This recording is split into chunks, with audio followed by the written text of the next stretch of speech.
Hi, this is Ramez from Binary Lunar. Recently, Unity released a great game project called Happy Harvest. This project is showing off the latest URP 2D techniques, such as the light and shadow for 2D sprites, so how you can create a great mood for your video game. And they showed off that by implementing the day and night cycle. Also in that game project, you can check how they created an amazing 2D VFXs. So you can learn how they created the rain, the cozy fire, the small rustling leaves when you hit a bush in the game, and even 2D water with refraction. Also this game project showing off the workflow of creating 2D character, how to rig the character, in addition how to animate it in the perfect way for 2D games. And finally, you can check how easily you can build a large-scale environments using the 2D tile maps, which allows you to save a lot of time and create an amazing environment. So if you want to learn all about those features, make sure to watch this video till the end, and I'll promise you that you will gain a lot of knowledge that will speed up your game development journey. Let's get started.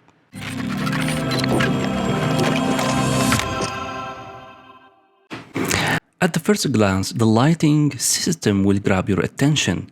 It's really amazing how 2D sprites will look like 3D just by adding lighting and shadowing to them. So here, if you move this light across the scene, you will notice the shadows has been casted accurately based on the legs of this chair or the legs of our player. Another thing you will notice immediately, the sprites themselves feels like 3D responding to the light. So as I'm moving here the light around the face and the body of our character, you can see that the edges of the sprite getting lit in a realistic way that it feels a bit 3D. So let's discover how they did that. So to make the 2D sprites looks like 3D by getting the light in certain areas on the sprite, they're using something called a normal map. And to replicate this whole lighting effect in your project, you need the following. First, make sure that you are in the Universal Render Pipeline project. So when you create a new Unity project, make sure that you select URP. Second step is to make sure that all the sprites you are using the sprite lit default material at least. That means the sprite will receive light from the light sources. Third thing to do is to use 2D lights in your scene and disable any other sources of lights in your scene. So make sure that to use only 2D lights to light up your scene. So even the main light should be created using the 2D light. So to create a 2D light, you need to right click in the hierarchy, select light. Then we have here all the 2D light options like the sprite, spot, global. Global used to illuminate all the sprites in the scene. Spotlight is used here, and they decreased the radius of it to look like the shape we are seeing now. And finally, we need to add normal maps to the sprites. So if we check here the main character, let's try to reach the original PSD file. They used PSD file for creating the character. If we go to the sprite editor, then go to the secondary texture, we will use a secondary texture to put the normal maps. Here we can see there is a normal map called PSD character boy normal, which represents the normal map for all the sprites that formulate this boy in the Happy Harvest. So if we double click on it, it's PSD file, so you need Photoshop to open it. You'll see the normal maps that's created or generated to formulate the normal map for the whole body of the boy. If you want to create your own normal maps, then there are three ways. You can use Photoshop to generate the normal maps. So go to any sprite in the Photoshop file, then you click filter 3D generate normal map, and there you will find all the options that helps you generate a normal map for your sprite. Once you are happy with the settings, you just click OK, and you have now a normal map for the hair. Let's try to see. As you can see now, it have a normal map that shows where are the heights and the depths of the sprite, representing which areas affected by the 2D lights in the scene. Second way to create the normal map is that you can go to this website called Normal Map Online. You place any sprite you want, it will generate for you the normal map. You can adjust parameters until you are happy with the normal map generated, and finally you can download it and use it inside your scene. If you want to learn more detailed steps about how to create the normal maps and the 2D lights, there is a dedicated video on my YouTube channel, the link down in the description. When it comes to shadows, we simply create a new object and attach to it the shadow caster 2D component. So to do that, you create a new game object, add a component, then you go to rendering, 2D, shadow caster 2D, and you get this nice script that allows you to create a shape that will cast shadows based on that shape. So let's check, for example, this one. You can edit the shape, and based on that shape, the shadow will be casted. And in this example, they created this shape at the legs of the chair to represent a realistic shadows of the chair legs. Another amazing feature for the 2D lights, you can use them at the same time as the light and the shadow to lit or shadowing certain areas in your 2D game. So for example, if you want to show the window light on the ground, we can create a 2D light, then choose the light type to be a sprite, since we have a sprite with the shape of the window. Add where is the sprite file and determine the intensity of the light, and that's it. You can control where this light should be shown in the scene. Another trick is to use the light as a shadow. So for example, if we look under this couch, we can see this shadow, and it's created using a freeform 2D light. So create a new 2D light, select from the light type freeform, then you can shape where this light or shadow exists in the scene. You can create any shape you want. Then from the color, you can choose a dark color like dark blue and decrease the intensity to a very low value like 0.15, and that will create a shadow look in the scene. The same concept has been applied to the farm scene, where there are two big spotlights representing the sunlight and the moonlight. The sunlight is a big spotlight. As you can see, when we move it, we can light the scene totally. And for that, they created a special custom script. It's called day cycle handler, which controls all those four lights and also controlling the shadow angles. So this script has been linked to the daylight and the night light, in addition to the both lights, and also we controlling the ambient lighting of the scene over time. So all those parameters and components has been linked together with one script called day cycle to adjust all those parameters over time. And when it comes to the character creation and animation, we can see the character is nicely rigged, and each body limb has different bones that controlling the body. Let's go to the animation tab and, for example, check the walking to the side. If you play that animation, we can see the player moving. So I'll show you the basic workflow to recreate same character. The first step is drawing your characters into layers in Photoshop. So each body limb should be placed on a different layer to be able to animate it in Unity. And if you have different alternatives for the same body limb, you can place them under one folder in Photoshop. After you do that, you export your PSD file, then drag it into Unity. In Unity, you will get the PSD file, and automatically you will get all body limbs listed under the main character. Then we go to the sprite editor.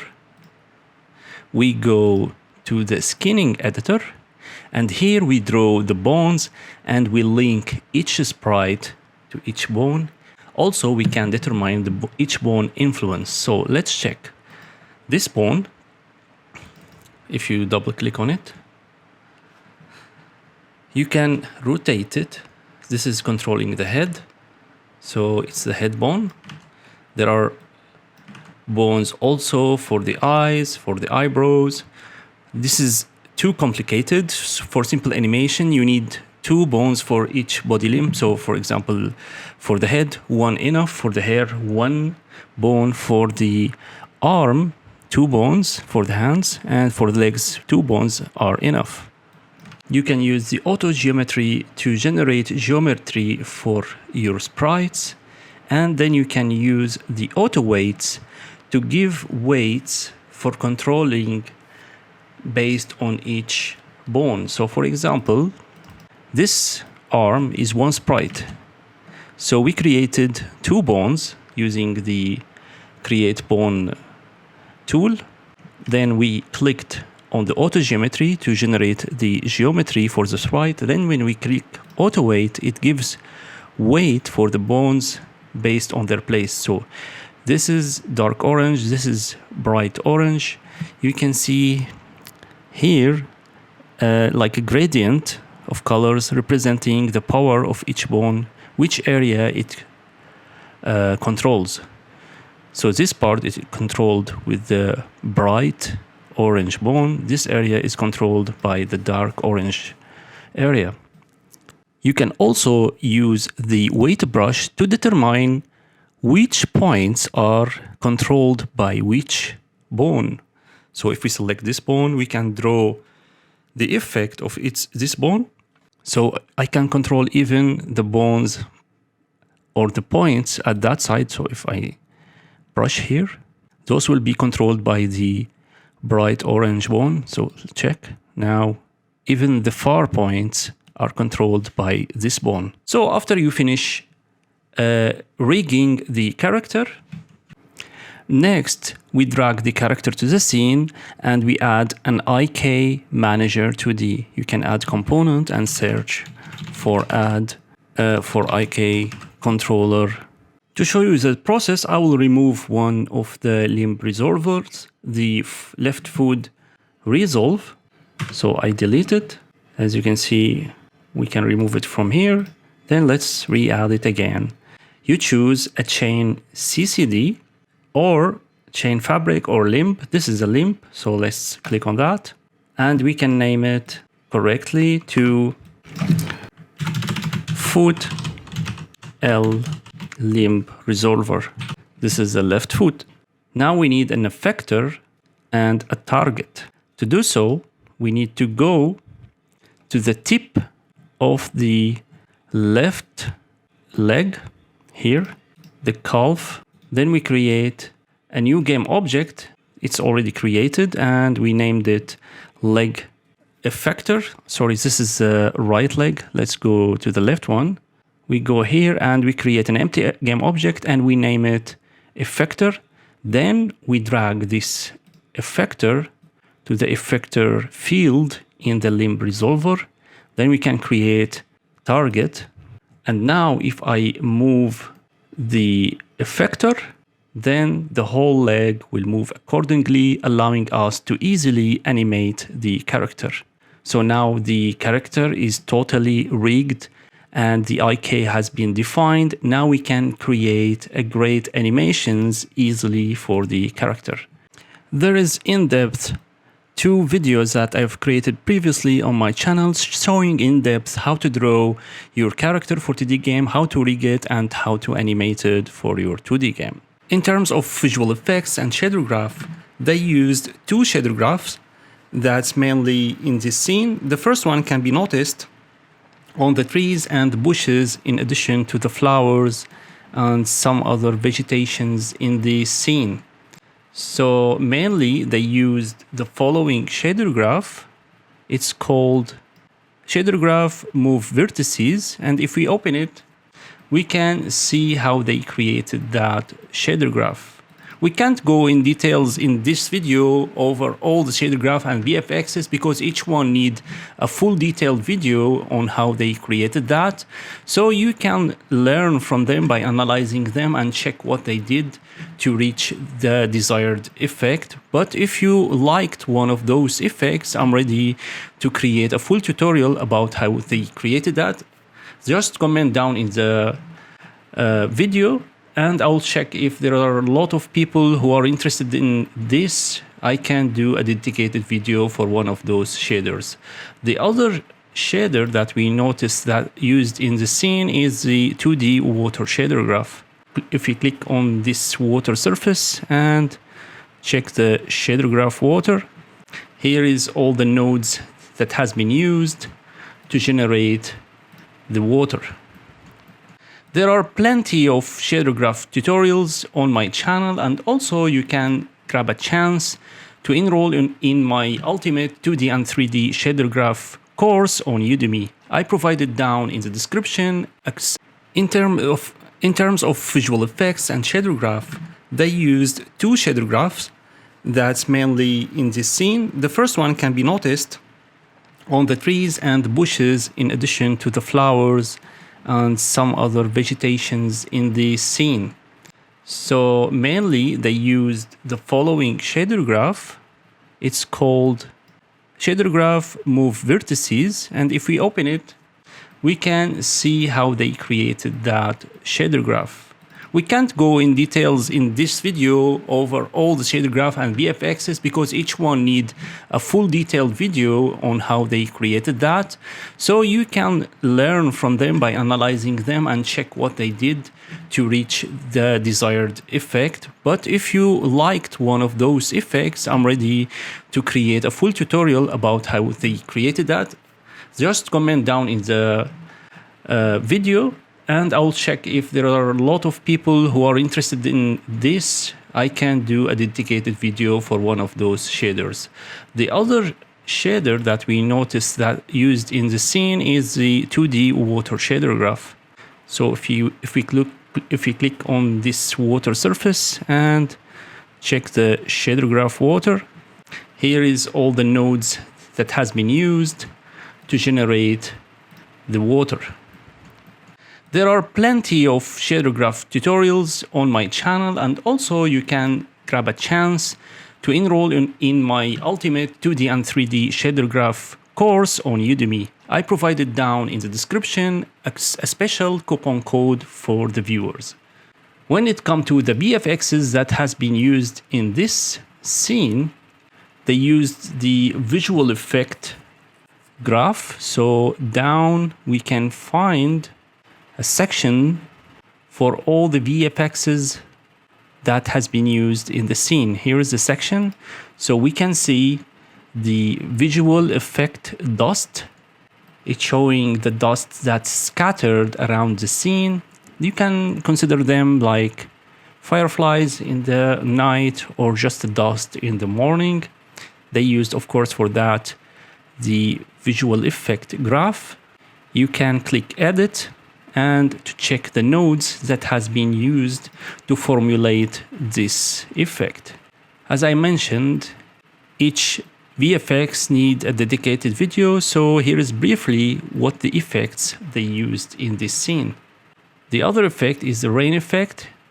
Actually, there are two layers of them. The first layer, this one, I can enable it so you can see the water particles scattering around the scene, and also you can notice some random splashes also scattered around the scene.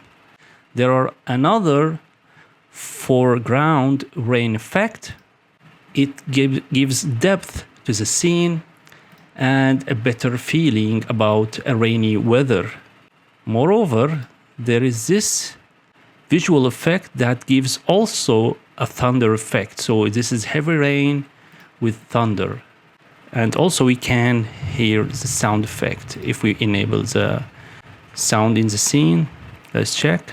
Wait a few seconds. And that's it. Let's disable the rain so we can check the other effects. Okay, we also have the leaves VFX, which scattered particles of leaves around the bushes, which is nice to have in the game and make it more have feeling and more juicy. Another VFX we can notice here at the edges of the cliffs. If we enable that, see, there are some random splashes like the soil falling to the water here and making some nice splashes. Actually, there's still the fire VFX, which gives a nice and cozy feeling. It have two parts, one for rendering the fire itself and some dust or smoke particles in addition to randomly scattered fires. If you need to check the details of each VFX graph, you just need to click edit and check all the nodes that has been used to generate this VFX. Of course, if you liked any of those, I'm ready to create a dedicated video to explain how each VFX has been created, so let me know down in the comments which VFX you liked the most. Next, we will explore how the world map has been created. And if we digged in, we check here we have a tile map and many grids that formulate this level. So we have many tile palettes or tile maps that we paint on them to create the level layers. So we have a grid for the underwater tiles, we have a grid for the water itself, we have a grid for the ground base and many other layers. So let's explore how we can do the same. First of all, you need to create tile palette. So you go to Window, 2D, Tile Palette, and here you can see the already existing palettes and you can create new ones. So here we have only one palette that used to draw everything that you can see in the map. Let's create a temporarily new palette to show you how we can create the same. So click here in the palette list, then create a new palette and name it. Let's test palette. You can choose what type of grid we're creating, rectangular, hexagon, isometric. In our case, it's rectangular. We can set the cell size to automatic, or if your sprite have a defined sizes, then you can enter here the cell sizes. So test palette and rectangle, create, and you can choose where to save it. Let's save it under sprites for now, test. Now we have the test palette ready to draw upon it some sprites. See, so for example, here we can see the sprites for tiles elevation. This one, you simply drag it and drop it on the test palette. Then you select a new folder, elevation, and we name it test tiles because there are already tiles for this elevation tiles. Select folder and we automatically have the tiles now, and you can see each tile separately in the test tiles folder, where you can see each one is a square that containing a sprite. Now we can start drawing on any grid exists in the scene. To create a new grid, you can simply right click, 2D object, tile map, and choose rectangular. Here we have a new grid, we can name it test. So here you can check all the grids available in the scene, including the new one that we created, the test one. Then you can draw the tiles on the grid. So we selected the test. We need, for example, this portion. We can draw it. We need this one. We can draw it. You can select multiple ones, draw at once. And this is the simple concept. If you want to go into more complicated and automated process like this one, let me show you. If we go back to the main palette, you can see we have only few ones. You will wonder how they can use it without providing all the possible edges for each sprite. Let's select, for example, this one. If I start drawing, see this magic happen. It automatically detects the surrounding, then connecting it to the surrounding tiles based on what is around it. And that's called tile rule. And let's learn how to create that. Let's try to find the same sprite. So we can go to the soil, then we right click anywhere in the files, project files, select 2D tiles, rule tile. And here you can determine what is the shape of the tile based on its surroundings. So for example, we can choose the default sprite for the soil. Here is all the possible ones. The default one should not be surrounded with anything. So let's try to find that. Where is the default one? Here it is. But we need to go back to the rule. Let's lock this. This is the default when nothing is surrounding. Then we create here, we start dragging all the possible sprites based on the tile map, the tiles we having, and we specify a rule for each possible sprite. So for example, this one is surrounded by from all edges, so we can check its surrounding from this checkbox. So we can say it's surrounded from all edges. When it's surrounded from all edges, we draw this sprite. When it's surrounded from top and left, we draw this. And we don't have anything here or here. This case, we have surroundings from top. This one, we have surroundings from top and right. We don't have anything here nor here.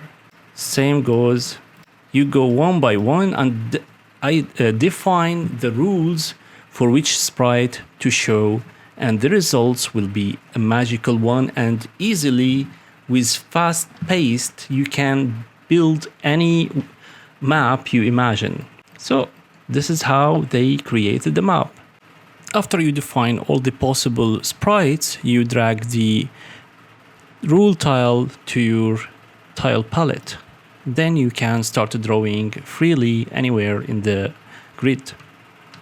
Let's double check that. Go to Window, 2D Tile Palette, choose anything you want to draw, and start drawing quickly. Click here, click there. It automatically detects its surroundings. So we have here a nice road.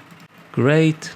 We want some dirt around the grass. It automatically connects the soil based on its surroundings. So see, if I want to put here, it changes the sprites automatically based on the surroundings. And that's the purpose and the goal of using the tile maps to quickly build world maps. So those were all the 2D techniques that has been used to build this game. In addition to that, you can learn how to build a farming game where you can move your character around, you can harvest the grain or any other crops. So you click on the basket, harvest. You can dig new areas to plant seeds. You can put the seeds here, the carrot seeds. Then you water the area.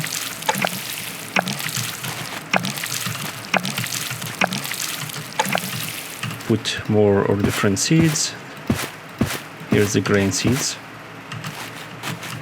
Wait them till they grow, then harvest again. After that, you can go to the market to the right and sell what you harvested and buy more seeds or items, and that's it. Enjoy the game and happy harvesting. And that's it for today's video. I hope you enjoyed what you watched. Don't forget to hit like, subscribe and the notification bell to keep updated with such content.